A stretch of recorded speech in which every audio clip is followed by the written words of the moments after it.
Você quer saber se uma baixíssima reserva ovariana como a sua, que tem um hormônio antimileriano de 0,02, se é possível coletar ovos? É possível, mas quantos ovos você imagina que serão coletados? 1, 2, 3, você pode ter folículos e não ter nenhum óvulo. Não é uma tarefa fácil, mas impossível não é. Tem alguns casos como esse, tem alguns casos raros de sucesso. Todo ano eu tenho 2 ou 3 casos que conseguem embrião com 1 ou 2 óvulos. Aqui até pode ser uma indicação do aminifib, porque dar muito remédio ou pouco não vai fazer a menor diferença. É uma tentativa e pode dar certo, mas as chances são pequenas. Como sempre, chance sempre existe. Pode ser maior ou menor. Tem que ponderar muito a sua idade, que você não comentou aqui.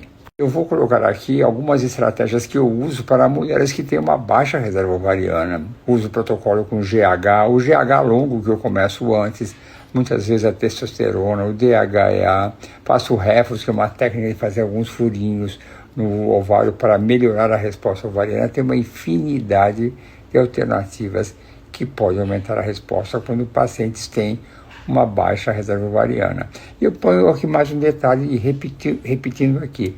Às vezes, nesse caso, mini-FIV já é suficiente, porque essa é uma das indicações do mini-FIV. Quando é tão baixa a reserva ovariana que tanto faz dar uma dose alta ou aquela dose comum, ou dar um pouquinho de medicamento, porque a resposta vai ser a mesma, 2 ou 3 folículos, no máximo alguns óvulos. São alternativas interessantes que eu estou colocando aqui o link para vocês verem o que pode ser feito. Tem mais detalhes ainda no site do IPJ. Para quem não sabe, hidrosalpinge é um acúmulo de líquido inflamatório no interior da tuba, da trompa, e esse líquido pode refluir para o interior do útero e dificultar ou até impedir a implantação embrionária. Então, nesses casos, o melhor tratamento é a cirurgia de retirar a tuba. No passado existia uma cirurgia, mas não existe mais essa estratégia, que era um tubinho que a gente punha que nem uma rolha ali no canal da tuba que vinha para o útero, e não era necessário tirar a tuba, mas não existe mais esse tipo de estratégia. Então, não tem nenhuma relação a retirada da tuba com a reserva ovariana, diferente se fosse uma cirurgia nos ovários. Aqui a indicação é sim a retirada da tuba quando tem hidrosalpinge, para impedir ou evitar que haja uma falha de implantação. Para quem não sabe, hidrosalpinge é um acúmulo de líquido inflamatório no interior da tuba, da trompa, e esse líquido pode refluir para o interior do útero e dificultar ou até impedir a implantação embrionária. Então, nesses casos, o melhor tratamento é a cirurgia de retirar a tuba. No passado existia uma cirurgia, mas não existe mais essa estratégia, que era um tubinho que a gente punha que nem uma rolha ali no canal da tuba que vinha para o útero, e não era necessário tirar a tuba, mas não existe mais esse tipo de estratégia. Então, não tem nenhuma relação a retirada da tuba com a reserva ovariana, diferente se fosse uma cirurgia nos ovários. Aqui a indicação é sim a retirada da tuba quando tem hidrosalpinge, para impedir ou evitar que haja uma falha de implantação. Essa é uma situação difícil. Você tem uma ótima reserva ovariana, você produziu um número bom de óvulos e você teve um único blastocisto, que era aneuploide. Tantos óvulos, um único embrião e aneuploide. O problema é sempre o mesmo que se repete, a sua idade, que são 41 anos. Não adianta. É uma dificuldade que é impossível você evitar essa queda da qualidade do óvulo. E como melhorar? Existem algumas estratégias que podem melhorar. Uma boa suplementação, pondo suplementos ideais, alguns deles vários que eu dou, que é a coenzima Q10, eu gosto muito da cava Q10 porque é hidrossolúvel. Hoje em dia eu uso o NMN, que é a nicotinamida mononucleotídeo, e tem outros também. Converse com o seu médico ou com a nutricionista e vai dar um suplemento que pode melhorar. E ainda você pode acrescentar o hormônio do crescimento, que ajuda bastante a melhorar. Para completar a explicação, o hormônio do crescimento tem o efeito que é de estimular as mitocôndrias do interior da célula. Essa é a vantagem do protocolo longo, porque o óvulo de hoje, ele começou a sua maturação 2 meses antes. E no protocolo longo você já começa a estimular as mitocôndrias, que melhora a força motriz das células, no caso do óvulo, e pode melhorar a qualidade do óvulo e a sua capacidade de formar um embrião euploide. Existem várias estratégias. Então, muda o protocolo, muda a suplementação, fica de olho na alimentação. Tem vários recursos que podem ajudar, mas aí tem que ver qual se encaixa para você. Aliás, todas essas alternativas estão descritas no livro que eu lancei esse ano, o livro Ame Seus Ovários. Eu vou deixar o link aqui para quem tiver interesse em descer. Nesse livro eu mostro estratégias que podem ajudar a desacelerar o envelhecimento dos óvulos, do ovário, como recuperar estratégias para recuperar óvulos quando já estão um pouco envelhecidos, ou mulher com baixa resposta ovariana. Tem uma série de detalhes. Eu vou colocar o link do livro. Todas essas alternativas estão descritas nesse livro, que eu particularmente achei excelente. Esse foi o meu 17º livro, e tem coisas interessantíssimas que vão ajudar muito as mulheres, tanto para preservar a sua fertilidade, como também para resgatar óvulos em uma fase da vida que já estão envelhecidas. Está aqui o link. Com certeza, o embrião com a classificação 4CC não é aquele embrião que tem uma chance máxima de implantação, mas pode implantar. Se você comparar com o embrião 5A, que maravilha, ele tem 70% de chance de implantar, vamos colocar assim. E um 4CC, 25%, 30%, mas é uma chance. E às vezes o embrião 5A não implanta, e o 4CC implanta. Já uma vez coloquei um vídeo, fiz um post com o seguinte dizer: não desconsidere o embrião 4CC, ele pode surpreender. E muitos médicos do Brasil inteiro comentaram: eu tenho vários embriões 4CC andando por aí, brincando. Não é a melhor classificação, não tem uma chance de 70%, mas tem 25%, 30%. E o que você precisa é uma chance. Mais uma vez, não desconsidere o embrião 4CC, porque tem uma chance menor de implantação, mas não é impossível. Sim, finasterida é totalmente contraindicado para homens que estão querendo engravidar. Nesses casos, a recomendação é trocar para o minoxidil. O minoxidil é um outro remédio para queda de cabelo que até o momento não tem nenhuma contraindicação e não interfere na qualidade do sêmen. Então, finasterida não pode, é contraindicado, deve suspender. E se for o caso, pode usar o minoxidil, que até o momento não se tem notícias que pode atrapalhar a fertilidade do homem e dificultar a gravidez. Que bonitinha, está tomando o NMN, a nicotinamida mononucleotídeo, não tem nenhuma contraindicação. E vocês vão fazer FIV agora em fevereiro, perfeito, é para tomar. Ele estimula o NAC, melhora a qualidade dos ovos, melhora tudo. Então pode tomar tranquilamente. E seu marido também pode tomar. Não tem publicações falando que melhora o espermatozoide, mas pode ser que melhore também. Mesmo que ele seja ótimo, nunca é tão bom que não pode ficar ainda melhor. Então pode tomar sim seu NMN sem problema nenhum. Continue que será muito bom. Que bonitinha, está tomando o NMN, a nicotinamida mononucleotídeo, não tem nenhuma contraindicação. E vocês vão fazer FIV agora em fevereiro, perfeito, é para tomar.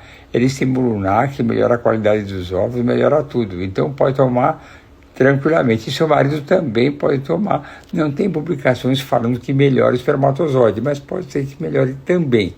Mesmo que ele seja ótimo, nunca é tão bom que não pode ficar ainda melhor. Então pode tomar sim seu NMN sem problema nenhum. Continue que será muito bom. Se é possível fazer a fragmentação do DNA do sêmen com espermatozoides já congelados, não é impossível, mas também não é recomendado. Então, quando alguém vai congelar o sêmen, se tiver uma fragmentação aumentada, eu não recomendo congelar o sêmen. Aí, nesse caso, o ideal é fazer ele a fresco, não é uma boa recomendação, não. Você está ansiosa pela nossa consulta? Já estou ficando eu ansioso agora. E o problema é que essa semana estamos em recesso, mas eu vou contar um segredo para todo mundo. Mesmo em recesso, eu vou atender amanhã e depois de amanhã, porque eu viajo só no dia 27. Aí, sempre fica uma enfermeira de prontidão, e ela vai acompanhar alguns casinhos que são necessários. Eu falei para elas, se quiser marcar umas consultinhas, eu atendo umas 2 ou 3 no período da manhã. E elas marcaram. Eu vou atender 3 consultas de primeira vez amanhã e 2 ou 3 na terça-feira. Dia 24 não dá, nem elas querem também. Estamos em recesso e eu vou atender. Eu não sei quando é a sua consulta, mas também não vou colocar mais nenhuma, não. É o suficiente. E estarei de volta no dia 8 de janeiro já atendendo. O voo sai do dia 7 onde estiver, chega dia 8 de manhã. Portanto, mesmo em recesso, eu vou trabalhar. Não vou exagerar, só período da manhã, na segunda e na terça. Eu não aguento ficar todos esses dias sem fazer nada. Veja só, segunda, terça, quarta-feira, dia 24. Dia 25 também não se faz nada. Dia 26 é que eu viajo só à noite. Então é muito tempo, é muita folga. Mas também não dá para atender mais ninguém. 24 não dá, 25 é claro que não. 26 até que eu poderia, mas não vou atender não. Basta já. Então, dia 8 o avião chega e eu vou direto para o IPGO. Eu não aguento, eu fico morrendo de saudades das minhas pacientes e das minhas meninas que trabalham comigo e eu as vejo todos os dias. Eu fico com saudades dela. Como é que seria a minha vida sem elas? Não vivo mais. Estou acostumado com elas há muitos anos, todos os dias. Eu sinto falta. Portanto, mesmo em recesso, eu vou trabalhar. Não vou exagerar, só período da manhã, na segunda e na terça. Eu não aguento ficar todos esses dias sem fazer nada. Veja só, segunda, terça, quarta-feira, dia 24. Dia 25 também não se faz nada. Dia 26 é que eu viajo só à noite. Então é muito tempo, é muita folga. Mas também não dá para atender mais ninguém. 24 não dá, 25 é claro que não. 26 até que eu poderia, mas não vou atender não. Basta já. Então, dia 8 o avião chega e eu vou direto para o IPGO.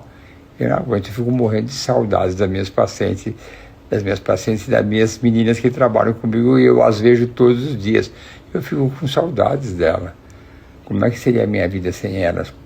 Não vivo mais. Estou acostumado com elas há muitos anos, todos os dias. Eu sinto falta. Achei extremamente interessante, está ótimo usar o Lectron por 3 meses para bloquear seus hormônios. No finalzinho usou essa pílula Tamisa, que é uma pílula de baixa dosagem, para dar uma limpada no endométrio. Eu acho a conduta excelente, não faço exatamente assim, mas é quase a mesma coisa. Cada um tem o seu detalhe, mas usar Tamisa, que é uma pílula muito boa no finalzinho para menstruar, eu concordo totalmente. Excelente.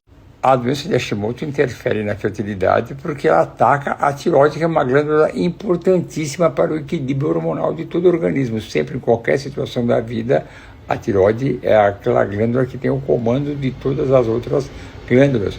E a tireoide está relacionada a outras doenças autoimunes. É uma doença autoimune, a doença de Hashimoto, ou tireoidite de Hashimoto, que não se usa muito essa expressão mais, mas também leva ao surgimento de ter a concomitância de outras doenças autoimunes e pode atrapalhar a fertilidade.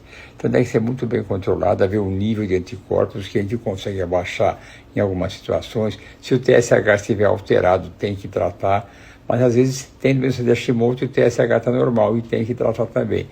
É sutil, a alimentação, suplementação e algumas vezes o hormônio também. Então, a doença de Hashimoto é importantíssima, deve ser diagnosticada e tratada com... Obrigado por me cumprimentar por esse novo e-book, que é a doença de Hashimoto na fertilidade da mulher. Ele realmente está com um conteúdo muito bom e mostra a importância da doença de Hashimoto na fertilidade da mulher. Porque ela tem que ser tão bem cuidada, bem acompanhada, tem que ser tudo muito bem avaliado, porque ela interfere negativamente e muito na implantação embrionária e no desenvolvimento da gestação. Então tem que ser diagnosticada e muito bem avaliada e cuidada. Não é minha autoria total, eu que sou o autor principal, mas eu contribuí muito, tive a contribuição da Carolina Meirelles, que é uma endocrinologista que sabe tudo sobre endocrinologia na doença de Hashimoto, e também da nutricionista Josiane Catafesta. Elas foram fundamentais para complementar esse e-book, que está excelente, e eu vou deixar aqui o link para vocês baixarem esse e-book, que eu particularmente acho muito bom e mostra como realmente a doença de Hashimoto, no meu entender, filgastrin não tem nenhuma relação com os células natural killer. Eu uso filgastrin para pacientes que são KIR-AA. Também alguns casos de baixa reserva ovariana na estimulação pode ajudar.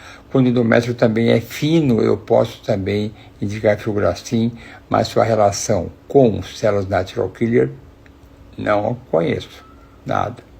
Sim, eu já tive nascimentos de bebês que tiveram a gastroquise, que é uma malformação que a alça intestinal sai pelo umbigo. Isso acontece. Mas num bom hospital, com um bom cirurgião infantil, prognóstico maravilhoso. É uma malformação sempre desagradável para a mãe, ninguém quer que nasça um bebê com algum probleminha, mas eu vou te falar, tranquilamente, um bom hospital com um cirurgião de qualidades excelente, opera isso tranquilamente e o bebê será normal para o resto da vida. É uma coisa desagradável. O bebê, quando ele vai nascer, os pais querem uma normalidade total, totalmente compreensível, mas eu posso dizer para você que esse defeito vai ser curado com cirurgia e o bebê vai ficar excelente, você nem vai se lembrar isso mais na sua vida. Ele vai ser totalmente normal. Só uma intercorrênciazinha, desagradável, sem dúvida nenhuma, mas o bebê vai ficar totalmente curado, tenha certeza disso. Que simpática, escreveu a fórmula Promite 10. Esse número, essa denominação Promite 10 é uma característica do IPJ, que eu dou esses nomes conforme a evolução acontece dessas fórmulas. Promite 10, o Promite quer dizer promitocôndrias. É uma fórmula elaborada com o objetivo de estimular as mitocôndrias das células, que melhora a qualidade celular e a qualidade também dos óvulos. Então eu vou modificando, vou atualizando e já estamos na Promite 10. Daqui a pouco vou ter Promite 11, 12, 13 e vai avançando. Ela tem o NMN, que é muito importante, tem a Cava Q10, que é a forma hidrossolúvel da coenzima Q10 e outros suplementos também. E pode tomar durante todo esse tempo, que não faz mal nenhum. Ela até poderia ser tomada fora de pessoas que querem engravidar. Ela tem um poder muito bom de melhorar a qualidade celular, em todos os sentidos. E complementando a resposta, você pode tomar sim durante a coleta dos óvulos, excelente. E depois também pode tomar também. Não é necessário para as situações habituais, não é o forte dela. O objetivo é um suplemento que ajuda a melhorar a qualidade dos óvulos, só isso. E complementando a resposta, você pode tomar sim durante a coleta dos óvulos, excelente. E depois também pode tomar também. Não é necessário para as situações habituais, não é o forte dela. O objetivo é um suplemento que ajuda a melhorar a qualidade dos óvulos, só isso. A sua pergunta é interessante, ela é cheia de detalhes, mas a essência é a seguinte: você já fez uma coleta, você fez o exame da histeroscopia, está aguardando o resultado e gostaria de fazer mais uma coleta. Esse conteúdo da sua pergunta é muito bom. Em primeiro lugar, você pode esperar à vontade. E depois, eu sempre recomendo novas coletas para paciente que está avaliando o seu planejamento familiar. Se você não tem nenhum filho e pensa em ter 3 filhos, por exemplo, e você tem 1 ou 2 embriões, é pouco. É pouco porque mesmo que você engravide agora, até nascer, com seu envelhecimento natural, você não vai ter a mesma resposta ao estímulo ovariano, nem a mesma qualidade dos óvulos. Então, o recomendável é você fazer mais coletas de óvulos para ter mais embriões e você ter um planejamento familiar e você transferir o primeiro embrião, ter uma reserva guardadinha. Portanto, faz parte das conversas durante as consultas falar sobre o planejamento familiar. Eu pergunto quantos filhos vocês imaginam que seria o ideal para vocês. Quando a pessoa fala que quer um filho só, eu falo, não faça isso, porque filho único ninguém merece, é bom ter pelo menos 2. Eles sempre sorriem, falam que na verdade é isso que querem, mas no momento querem o primeiro, e eu concordo totalmente. Mas se você quer ter uma família com 2 ou 3 filhos, e tiver só um embrião congelado, até 2, é pouco. É bom ter mais, pensando que mesmo que dê certo essa primeira gestação, até nascer o bebê e você se recuperar, a idade passou, ficou mais difícil. Você tem um embrião, e se falhar esse embrião, e aí você já está com idade mais avançada. Então, nesse caso, eu acho bom ter pelo menos uns 3 embriões, até 4 algumas vezes, se for o desejo de ter 3 filhos, para ter um planejamento que é mais fácil de ser alcançado. Então, portanto, faz parte das conversas durante as consultas falar sobre o planejamento familiar. Eu pergunto quantos filhos vocês imaginam que seria o ideal para vocês. Quando a pessoa fala que quer um filho só, eu falo, não faça isso, porque filho único ninguém merece, é bom ter pelo menos 2. eles sempre sorriem, falam que na verdade é isso que querem, mas no momento querem o primeiro, e eu concordo totalmente. Mas se você quer ter uma família com 2 ou 3 filhos, e tiver só um embrião congelado, até 2, é pouco. É bom ter mais, pensando que mesmo que dê certo essa primeira gestação, até nascer o bebê, você se recuperar, a idade passou, ficou mais difícil. Você tem um embrião, e se falhar esse embrião, e aí você já está com idade mais avançada. Então, nesse caso, eu acho bom ter pelo menos uns 3 embriões, até 4 algumas vezes, se for o desejo de ter 3 filhos, para ter um planejamento que é mais fácil de ser alcançado. Então, todos... Concluindo, na consulta eu chamo atenção para todos os detalhes e o planejamento familiar é importante, porque o tempo passa, né? Mas que estamos nessa fase de fim de ano, todos têm aquela noção que o ano passou rápido, o tempo passa rápido, e é assim, num piscar de olhos, seu filho já cresceu, a idade já avançou, sua reserva ovariana diminuiu e você não pensou no tamanho da família que você queria. Então eu penso antes, para vocês, todos os pacientes, vamos pensar sobre o planejamento familiar e, se for o caso, mais uma coleta, ter mais embriões, pensando no futuro. Certíssimo, eu concordo com você, vamos fazer uma nova coleta de óvulos para ter mais embriões. Concluindo, na consulta eu chamo atenção para todos os detalhes e o planejamento familiar é importante, porque o tempo passa, né? Mas que estamos nessa fase de fim de ano, todos têm aquela noção que o ano passou rápido, o tempo passa rápido, e é assim, num piscar de olhos, seu filho já cresceu, a idade já avançou, sua reserva ovariana diminuiu e você não pensou no tamanho da família que você queria. Então eu penso antes, para vocês, todos os pacientes, vamos pensar sobre o planejamento familiar e, se for o caso, mais uma coleta, ter mais embriões, pensando no futuro. Certíssimo, eu concordo com você, vamos fazer uma nova coleta de óvulos para ter mais embriões. Não é uma regra, eu indico a enoxaparina após o parto. Dependendo da sua trombofilia, por exemplo, fator 5 de Leydig, eu indico outras também. Então precisa ver qual é a sua trombofilia, e aí eu dou continuidade após o parto, reinicio a enoxaparina 2 dias depois, por exemplo, do parto, e continuo por mais uns 30 dias, às vezes um pouco mais. Então vai depender totalmente de qual é a trombofilia que você tem. Não é uma indicação automática, tem que ser analisado cada caso, dependendo da trombofilia que você tem. Fragmentação do DNA do sêmen é um pouquinho só aumentado, é pouco, mas eu acho que merece um tratamento. Normal é até 16%, acima disso merece um tratamento. Nesse caso é muito simples, eu recomendo uma ejaculação na véspera do dia da fertilização, recomendo o uso do Zymote, que é aquele filtro que separa o espermatozoide fragmentado do não fragmentado, e para cuidados com o homem eu faço uma recapitulação dos bons hábitos, evitar bebida alcoólica, se ele é obeso, melhorar a sua alimentação, maus hábitos de cigarro, sempre é prudente comentar sobre isso. E faço uma suplementação específica que possa melhorar essa sua fragmentação do DNA do sêmen. É baixinho e é fácil para tratar, tranquilíssimo. Essa pergunta é interessantíssima, porque aqui vai depender muito do diagnóstico imunológico do endométrio. É aquela avaliação do imunohistoquímico, que você vai avaliar se esse endométrio é citotóxico, se ele é hipoativo, se ele é hiperimune, hiperreativo. E aí vão ter situações que você recomenda a relação sexual, porque o endométrio traz prostaglandinas que podem ajudar a implantação. Então, uma boa indicação, tem a relação sexual, mas tem resultados desses exames imunológicos que é contraindicado a relação sexual, porque o esperma com essas prostaglandinas pode atrapalhar a implantação embrionária. Eu vou colocar aqui o e-book que eu falo dessa avaliação imunológica da mulher na fertilidade.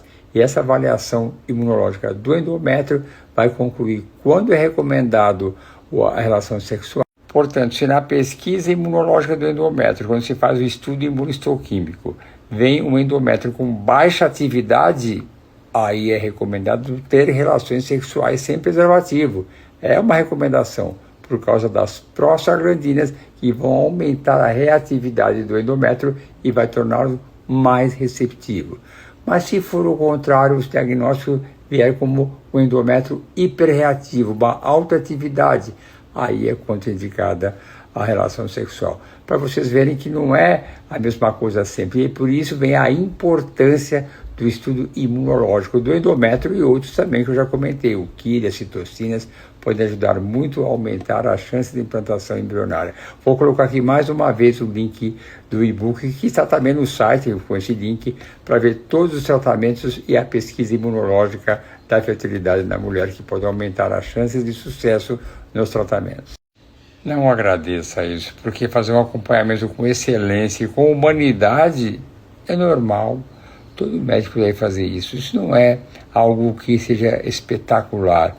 É o mínimo que nós temos que fazer, nós médicos, é tratar com excelência. Não só o tratamento pessoal, como também do ponto de vista médico. Estar atualizado, avançado, sempre ter em mente o que eu posso fazer de melhor para aquela paciente. Conhecer as suas necessidades, no seu histórico perceber o que ela precisa, qual é a sua necessidade, e aí a gente persegue para dar aquilo que ela mais precisa. Tem que estudar, estar atento, estar super atualizado, que é isso que eu faço aqui também com os meus e-books, que eu faço para profissionais da saúde também, para atualizar. Eu adoro estar atualizado, estar sempre na frente. Esse ano mesmo estou ansioso. E para concluir, eu já estou ansioso dos congressos que eu vou esse ano. O de Londres eu irei, o europeu. Eu quero ir algum em maio, abril, que eu estou querendo ir em outro de endometriose na Alemanha, do CEUD, que eu gosto desse grupo de endometriose e adenomiose. Aí em outubro eu tenho um americano que eu fiquei tão desgostoso, tão frustrado com o último, que eu vou pensar se eu vou. Não sei se eu vou resistir não ir, porque eu vou há muitos anos, não falto nunca. Mas também tem o congresso do Gleicher, que costuma ser em dezembro. Aí fica demais, tenho que trabalhar. Então, devo ir a algum em abril, maio, irei com certeza no europeu em Londres, e aí se eu vou em outubro no americano, ou vou em dezembro no Gleicher, eu ainda não sei, estou pensando.